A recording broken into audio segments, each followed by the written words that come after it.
আমরা এখানে এটাই বলতে এসেছি যে এই পরিবারের সাথে আমরা আছি সর্বাত্মকভাবে, এবং এই যে কন্যা শিশু হত্যা হয়েছে এই হত্যার বিচার আমরা নিশ্চিত করবো যে কোনো মূল্যে। ইনশাআল্লাহ আমরা বিচার নিশ্চিত করব। এই অভয় এবং এই আস্থা আমরা ওনার মাকে দিয়েছি, কারণ আমরা মনে করি উনি আমাদের এই বোন, উনি আমাদের সাথেই ছিলেন, এবং এই যে তার মেয়েকে এভাবে হত্যা করা হলো এই হত্যাটা ছিল সম্পূর্ণরূপে পরিকল্পিত। ব্যক্তিগত যেই দ্বন্দ্ব থাকুক বা যেই কারণে হত্যা গেল, এই হত্যাকাণ্ড কোনোভাবেই গ্রহণযোগ্য নয় এবং এটা একটা গর্বিত অপরাধ।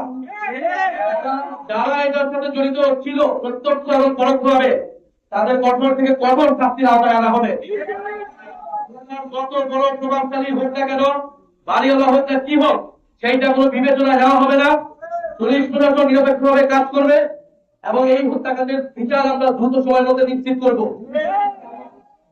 আমরা থানার ওসির সাথে যেই দিন ঘটনাটি ঘটেছে 24 ফেব্রুয়ারি সেদিনই আমরা ওনার সাথে আমি ফোনে কথা বলেছি, থানার ওসির সাথে কথা বলেছি, মামলা নেওয়া হয়েছে। পোস্টমর্টেম রিপোর্ট আসলে আপনাদের পুরো ঘটনাটা বোঝা যাবে কিভাবে হত্যাকাণ্ড হয়েছে, কিভাবে মারা গিয়েছে মেয়েটি, এবং ওনারা যাদেরকে সন্দেহ করছেন সেই সন্দেহভাজন তাদেরকেও প্রশাসন আইন শৃঙ্খলা বাহিনী তারা খতিয়ে দেখছে।